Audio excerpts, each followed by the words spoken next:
Hey YouTube, welcome to another episode of News in 2 Minutes, bringing you the news that you need to know every day. Let's begin. International chemical weapons experts have officially began dismantling and destroying Syria's chemical weapons stockpile, as well as the equipment used to create new weapons. The destruction is being carried out by the Organization for the Prohibition of Chemical Weapons, where they are said to be using the most expedient methods for destruction currently known to man.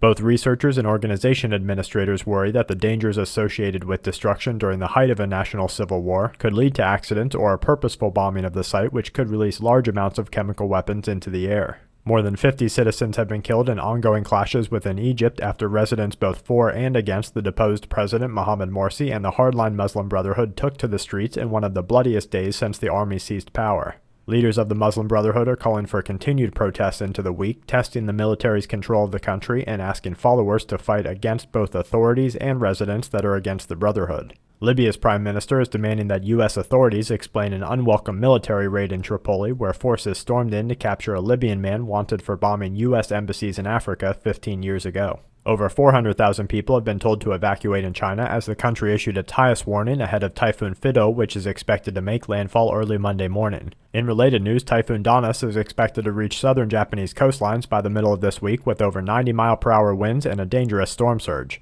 Residents on Japan's coast are being told to evacuate when necessary and prepare by planning for power outages and storing no less than 1 week's worth of food. And to wrap things up, medical professionals are warning that doctors are continuing to overuse antibiotics. A member with the United Nations Children's Fund in Yemen was seized after the German ambassador's bodyguard was shot and killed. A NASA spacecraft searching for electrical charges on the moon will have entered into the lunar orbit today. Scientists have discovered large ice channels underneath the ice shelf in Antarctica. The World Bank is reducing the growth expectations for China and East Asia. An Arabic translation shows us 2 new suspected MERS cases in Saudi Arabia, and a 6.0 in the Mariana Islands region, as well as a 5.3 off of Chile complete today's Quake Watch. And that's it for this episode of News in 2 Minutes. Check back tomorrow for more news that the aware need the most. This week's News in 2 Minutes is brought to you by SHTFplan.com, where even the officials go for news, and SQmetals.com for all your precious metal needs.